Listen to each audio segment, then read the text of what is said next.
Good morning, Indiana. Today, we're going to talk about explicit instruction.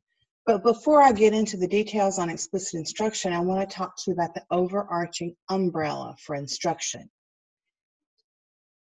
And this can be for kids on your caseload, for kids in a contained like a vision resource room, or in a classroom at a school for the blind.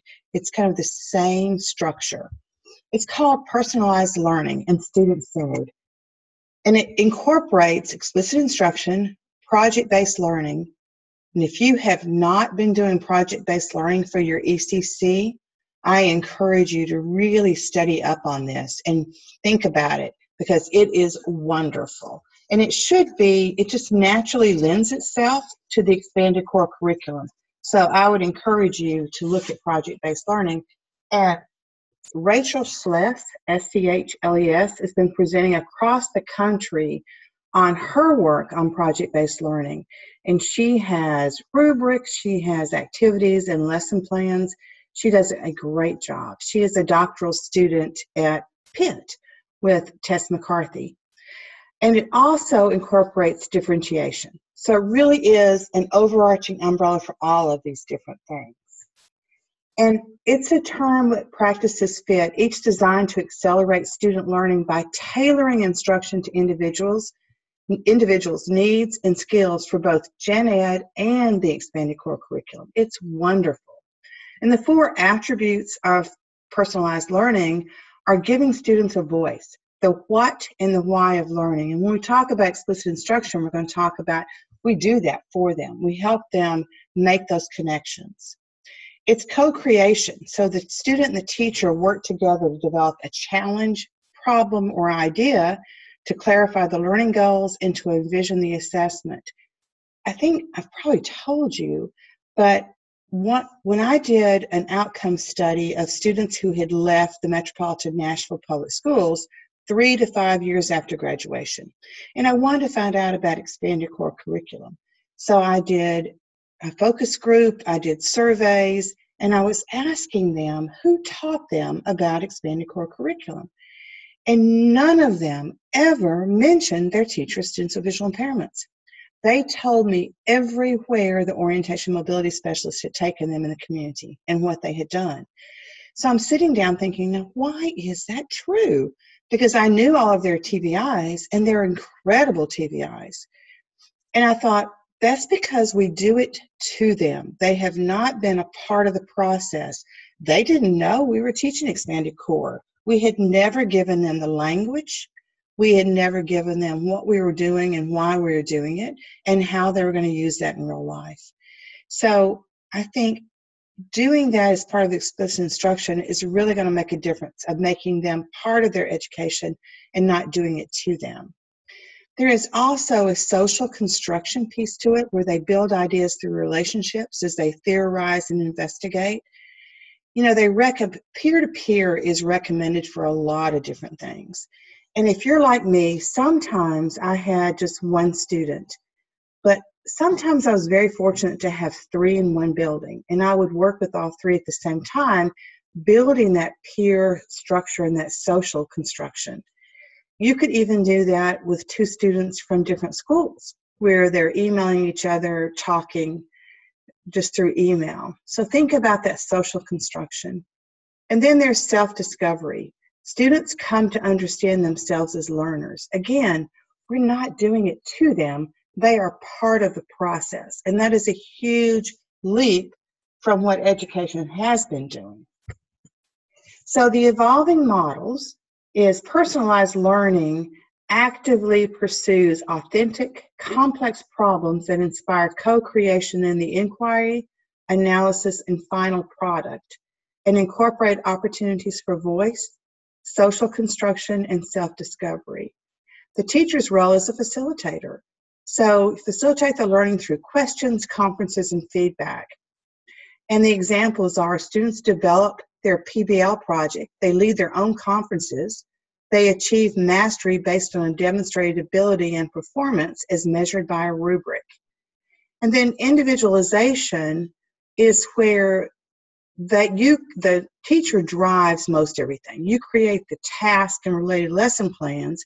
You control the pace of the topic. Now, it is based on the individual child, which is great, but again, you're the driver instead of the facilitator. The teacher develops individualized independent study on career exploration, which is a great thing to do if you need to teach that, but you don't have time to teach it.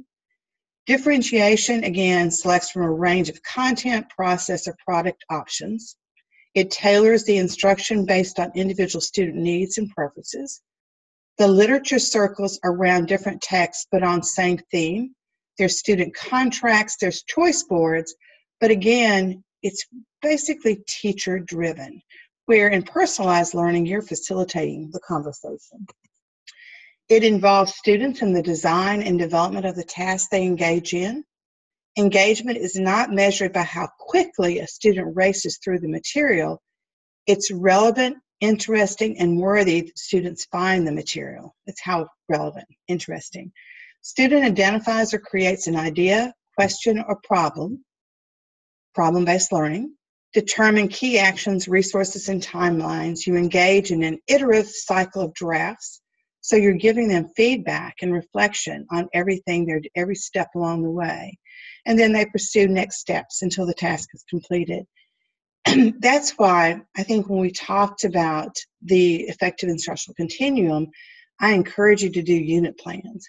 We've got to have a roadmap. We need to know where we're starting from, what's our baseline data, where do we want to be, and how we're going to get there. And a unit plan does that.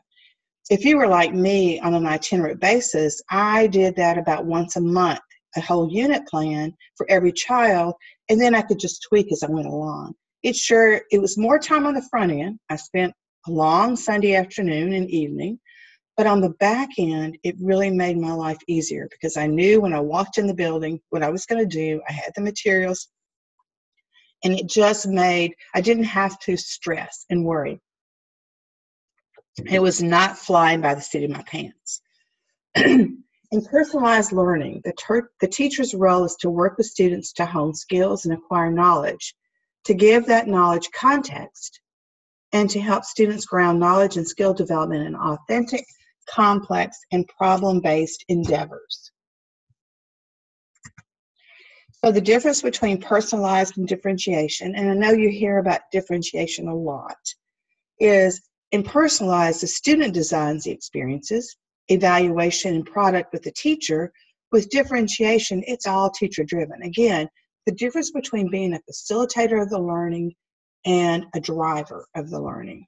And again, if students have more voice, the research says that they'll have more ownership and they'll be more vested in the outcome. So if they have some ownership and choice, then it's going to be more relevant for them. So habits of mind go along with this because we're trying to teach children and youth to be lifelong learners. So we want to have opportunities to engage in, develop, and demonstrate a much richer set of skills and dispositions than are narrowly defined by test. You know, we've talked about this before, but our employment rate hasn't changed in 50 years. We have got to start doing something different. And I think part of the problem has been that as TVIs, we've been engaged in tutoring or working on homework and not really teaching the content knowledge that only we have at the table, and that's the expanded core curriculum. And then to take that a step further, even if you're teaching expanded core curriculum, a lot of teachers are flying by the seat of their pants. They don't have that pre-data, their baseline data to decide what the student needs to work on, and they're not doing progress monitoring along the way. They haven't built on prior knowledge. They're not scaffolding in a hierarchical approach to these skill sets. And so when you do that, there's so many gaps in their learning. And I think that's why Diane Wormsley calls our kids Swiss cheese kids, because there's so many holes in their learning. Habits of mind that direct their strategic abilities and expand their resourcefulness and capacity for engaging with and solving challenging programs.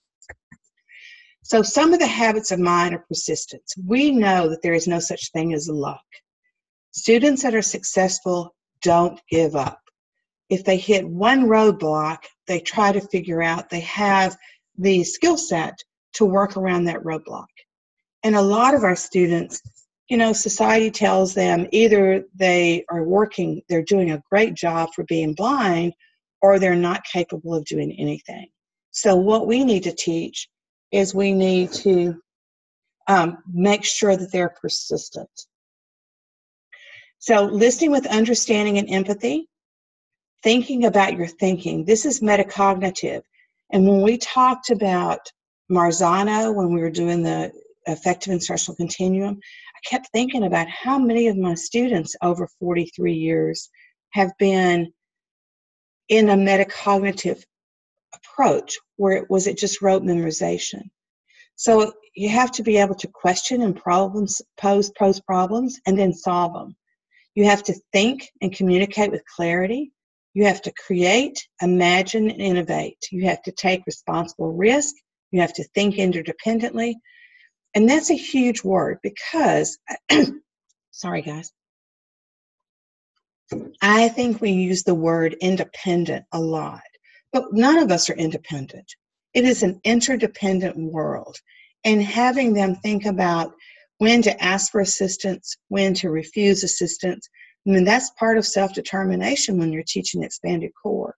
So that interdependence is huge, I think. Managing impulsivity. They've got to be able to think through and not just act. I remember when I had the middle school resource room, my girls would cry when they got upset and my boys would get in fights. So we've got to give them skill sets to not cry, but to problem solve and certainly not fight, and to think about how to solve the issues. They have to think flexibly. I always laughed, and when I was teaching new teachers of students with visual impairments, I would tell them that their middle name is flexibility. Nothing is set in stone. If you're itinerant, you'll walk into a building with the greatest lesson plan in the world, and they're given a test, or they are not there. So you've got to be flexible and think on your feet. We want students to strive for accuracy and precision. How many of your students will just turn anything in and not really go back and look at it? We have to apply past knowledge to novel situations. Again, that's getting it into long-term memory. We have to gather data through all of our senses, which is what the research says is a multimodality approach, which is great for our kids.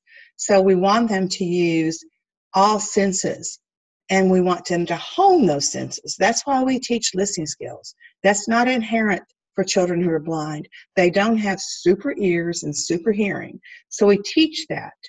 We want them to respond with wonderment and awe, because if they're engaged, they're learning. We want them to be able to find humor and to remain open to continuous learning. I think these are good habits of mind for teachers as well. So personalized learning and habits of mind are a more holistic approach to learning. It allows for opportunities to engage with and in meaningful problems and challenges in coaching and habits such as thinking flexibly, listening with understanding and empathy, questioning, and problem posing. Students co-create the tasks, projects, and assessments. They're teaching for thinking and content. So we're trying to teach them to be thinkers, not just to give them rote information. The key elements are goals. Begin with the end in mind. What a novel concept that as teachers, we know what the end is, and students what the end is. Where do they want to go? Where do they want to be? So that they know and they're able to do and understand where they're working towards. We want there to be inquiry, idea generation. What sparks your thinking? What's worth pursuing? You know, all the new standards for science have been inquiry-based. They're moving that from math as well. And the research says that inquiry-based is teaching kids to think. So that's what we're trying to do. You have to think about the task and the audience. We want to expand the student's opportunity to share information and ideas with peers. We want evaluation, teacher self-assessment through rubrics. So you're sitting down together and you're saying, this is the rubric we came up with. This is the agreed upon rubric. How do you think you did on this component? I love rubrics. You know, guys, I love rubrics. So it's a cumulative demonstration of learning, and again, encouraging you to be using portfolios. So at the end of your unit, you have an artifact that you can send home to show what you've been working on. Because remember, we have no evidence-based practices, we have no research-based practices in our field, but we are all action researchers. So that portfolio is going to show what you've been working on and how well the student has completed it. So making an instructional plan, students are able to negotiate when, what, and with who they are learning. Feedback, you're giving students feedback at natural stopping points. Because again, you can't let them go through a whole unit without any feedback, because we don't want them to get off on a tangent and not bring them back. So explicit language that describes behaviors and strategies for intentionally working in a thoughtful way. Learner is at the center of the curriculum. The teacher makes conscious choice to move closer to a classroom or an individual session that empowers the learner to be a significant part of the instructional design. And so when you're doing this, that higher order thinking is you've got to come up with leveled questions. So if a student can just create a question, it's emerging. If you have to give them a lot of support to pose a question or a problem, then it's developing. If they can create an open-ended question related to content or ECC with little support, it's a 3. If they can independently create an open-ended question that's provocative, exciting, and can arise in the real world, it's a 4. So that would be like one of the sections on your rubric when they're coming up with questions and posing issues and problems. So creating driving questions for problem-based learning. Again, everything in project-based learning is student-directed. So they come up with driving questions. So if they can do that with a predetermined answer, it's emerging. If they need help in framing a word and a challenge, then it's a 2. If they can determine what type of question it is it philosophical, is it debatable, is it a task, is it role-oriented or evaluative or quantitative-oriented, it's a 3. And anything they do independently with no input from you is a 4. So those are just examples of some how to measure driving questions for your project-based learning. And so now moving into explicit instruction. Again, the research is explicit instruction. And the University of Connecticut has been doing free webinars, and they have a whole section devoted to explicit instruction for you. It's Devin Kearns, and he's been on Twitter and Facebook sharing that. It's research-based alternative to direct instructional approaches. It's structured, systematic, and effective methodology for teaching academic skills. It's unambiguous and direct approach to teaching that includes both instructional design and delivery procedures. It's a systematic method of teaching with an emphasis on proceeding in small steps, checking for student understanding, and achieving active and successful participation by all students. These are going to work together, and we'll talk about how they work together. The foundations, that there is a series of instructional supports or scaffolds. First, through the logical selection and sequencing of content. Again, students doing that with you. Then you're doing the personalized with the explicit instruction. And then you're breaking that down into manageable units based on the student's cognitive abilities, the working memory. Instructional delivery is characterized by clear descriptions and demonstrations of a skill, followed by supported practice and timely feedback. Initial practice is carried out with high levels of teacher involvement, and teacher withdrawals, the student becomes independent. Optimized engaged time. We only have this small window of opportunity. And I don't know about you guys, but I can't tell you how many times my students tried to get me off task talking about what happened at home, their family, something, anything to not work. But again, you have to be so laser focused on this time because we only have this window of opportunity and we have to use it efficiently. So The more engaged students are, the more they achieve. That's just kind of logical and common sense. So increasing the content coverage, the more academic content covered effectively and efficiently, the greater potential for learning. Again, thinking about that alignment with individualized, student-centered, is you're drilling down. You're not covering a wide breadth, but you're doing depth instead.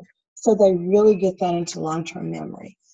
You have students spend more time in instructional groups if we can, and sometimes you have that opportunity and sometimes you don't.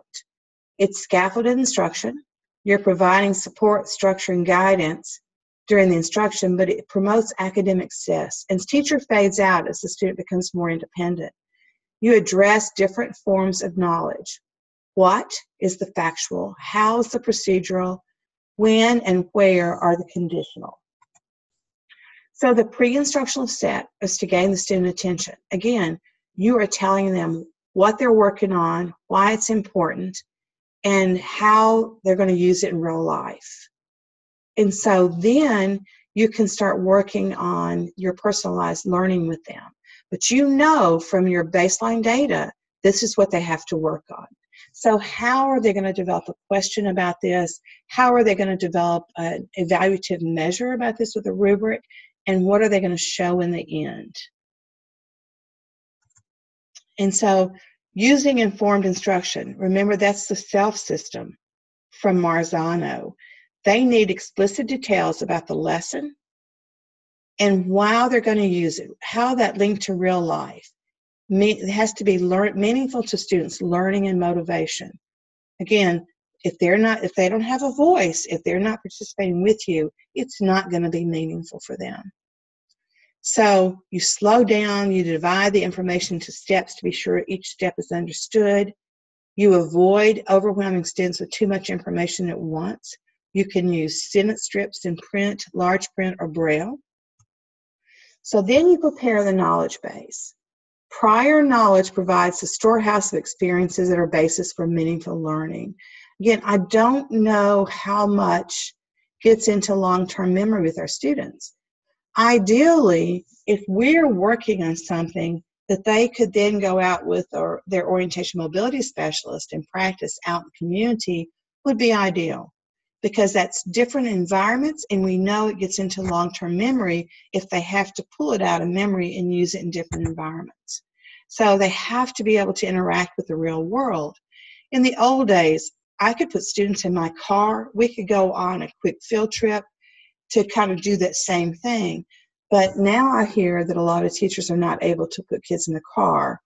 Even orientation mobility specialists sometimes have to meet a bus somewhere in the community because they're not allowed to transport students.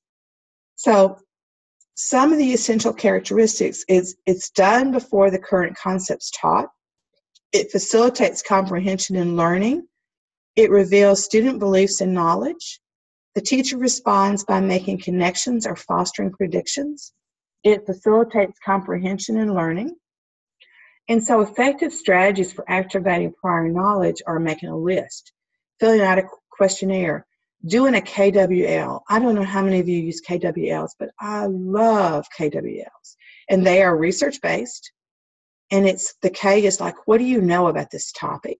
What do you want to learn about this topic? And then at the end of the unit, they tell you what they've learned.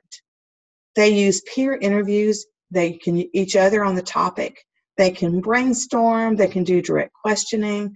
Graphic organizers are kind of not efficient for children who are Braille readers, but you can do different things. Instead of a graphic organizer, they can fill out a power note. It's just about what's the main topic area, what are the supporting items for that topic. They can do prediction before starting the activity. If you review previously learned skills, you facilitate storage of information in long-term memory.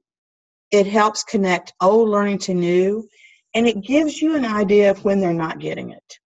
I use this with adults, guys. When I was teaching, I would do this because every time when we left a class, we had to do a 0 to 5, 1 to 5 Likert scale on how much they met. I made up the goals for the class that day, and then they had to tell me something that they were walking away with. And I've realized immediately I had not spent enough time on one topic area. So the next week, I was flexible. I rethought it and went back and taught that again. And then it got into long-term memory for them. But I had gone too fast through it, and it wasn't enough drill down for them to understand the topic.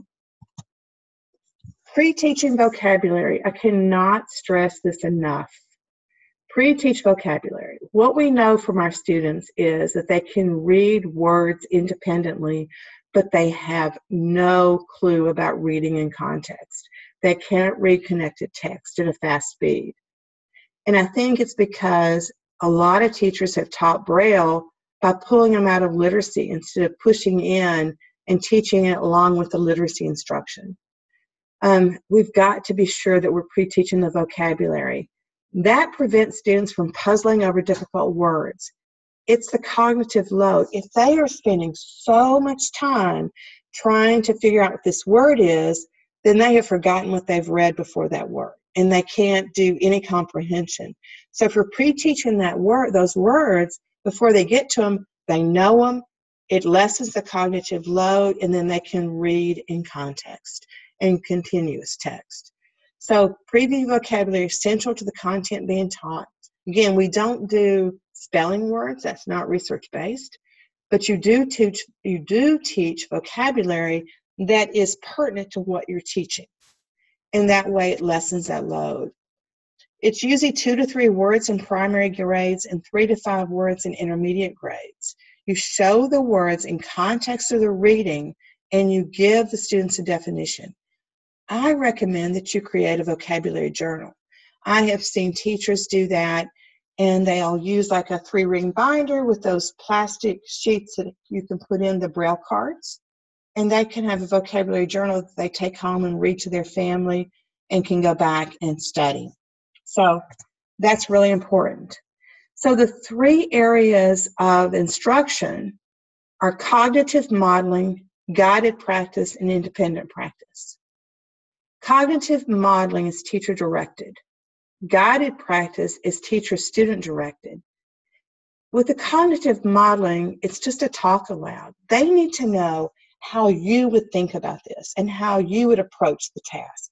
And then, of course, independent practice is self-directed.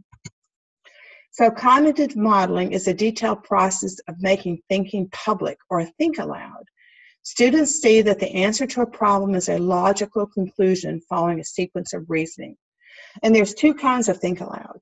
You can either have a question and you perform that task while you're asking yourself guiding questions, or it can be teacher performs a task while giving yourself directions and prompts. So there's 2 different kinds of think aloud. But you organize thinking before, during, and after performing the task.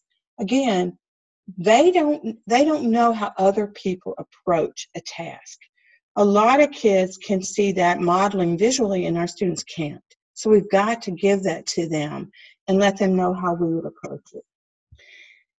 The characteristics, it's physically performing the skill and verbally guiding. The rate of presentation is deliberate, and procedures and actions are performed slowly with exaggerated motions. Again, remember, we are always on our A game. It doesn't matter what's happened to us the night before, that morning. We are motivated, we're exaggerated, and we're on our A game. The think aloud describes each step. Modeling is structured according to what you think before, during, and after carrying out a particular task. So my first step is, next I do what? Make a prediction, develop images, verbalize confusing points, demonstrate fix-up strategies. Whoops, I better go back and do that again. So guided practice, guys, serves as the rehearsal for transferring information from working memory into long-term memory. It's the beginning of steps of learning are critical for determining successful future performance. The characteristics are, it immediately follows the modeling you've done. It promotes and solidifies learning activated during the earlier part of the lesson. It's directly linked to the learning objective. It is active participation, and it promotes student self-direction. But it gives you the chance to see where are their gaps, what's not clicking for them while they're doing that. So you're going to spend more time in guided practice than you are independent practice.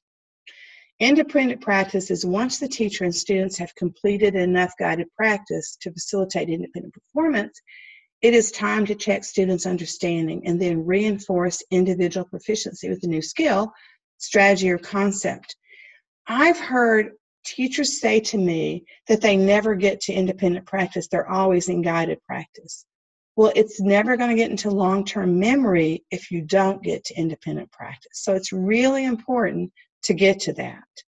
And that could be your project-based learning, where they're doing this independently, but you've given them guidance beforehand.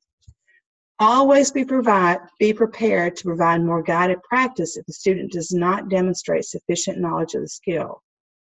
Student has to be self-directed. They have to work independently with little or no teacher interaction.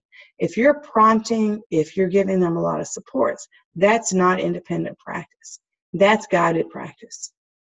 And so for younger students, it may take the form of a group or independent work in the class, looking for blatant errors. For older students, it can be a form of a homework.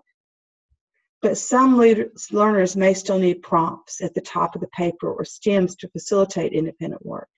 They're still doing it independently with those prompts, but you just know that a child can't take one form and complete it without some sort of stems or prompts on the paper. It works to provide students with multiple means for expressing their learning. And so the checklist for independent practice is it taught the skill to be practiced during individual instruction or group. It established that the students are capable of completing the task independently. Again, I think we use the term mastery way too loosely. Even in research, when they're doing discrete trials, they'll say the students master that. You don't know that if you can't go back 3 months, 6 months later for maintenance to see if they've actually mastered it. So I think we've got to be careful how we use that term. It's controlled for other skill demands. It provided clear, concise directions, provided prompts when needing. It considered the length of time needed to complete the activity and the amount of time available to complete it. It established the evaluation criteria.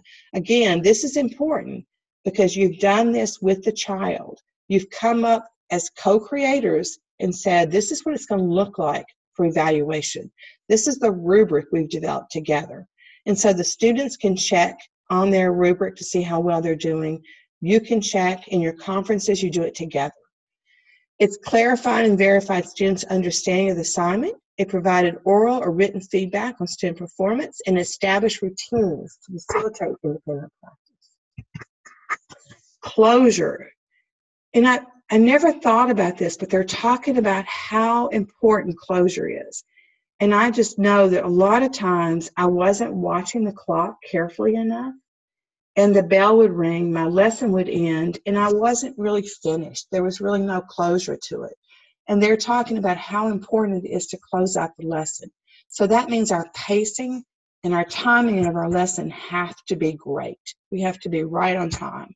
So the questions are, what did we learn today? So what? What does that mean? And now what? What do we need to do to build on that?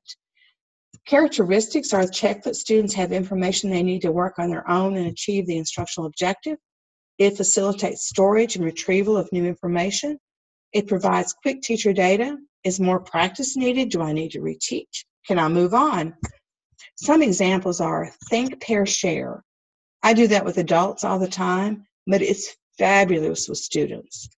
Have an exit ticket. When they leave you, you have an exit ticket and they tell you one thing they're taking away from that lesson. A signal response where anytime during the lesson they can hold up a red card to say, stop. I am so confused, I'm lost. Sampling, the L of the KWL. Again, I love KWLs. And some of your resources, guys, are the Archer and Hughes Explicit Instruction book, Effective and Efficient Teaching. They were in Nashville recently presenting. It's a bigger book.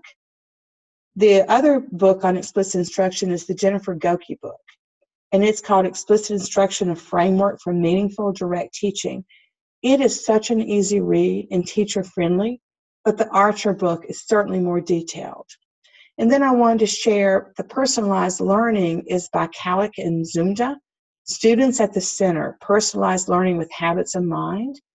And then project-based learning, it's differentiating instruction for the 21st century by Bender. These are all great books for your professional library. It would be great to use these as like a study group with your teachers to look at these and come back every month and talk about them. Think about what you're going to take away from them. But these are 4 really good resources on teaching. Because remember, we are teachers of students with visual impairments. We are not consultants. We are not specialists that leave pearls of wisdom or lack of pearls of wisdom and walk out without accountability. We're teachers. And there is an accountability aligned with teaching to say that when we're teaching, we have to be able to show that our students are making progress and that this is getting into long-term memory. So I would encourage all of you to really start thinking about teaching and kind of upping our game on teaching to be sure that we're getting expanded core curriculum into the long-term memory for kids. So again, thank you for this opportunity to be with you over 3 sessions. And again, if you want any other resources or need additional information, please don't hesitate to contact me at all. So have a great end of the school year, Indiana, and I look forward to talking to you soon. See you soon. Bye-bye.